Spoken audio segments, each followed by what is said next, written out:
night prayers, or you want to call it Thajjud. This is the best time for you to ask Allah subhanahu wa ta'ala.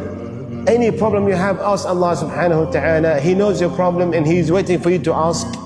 Go in your sujood, ask Allah azza wa jal in your sujood, ask.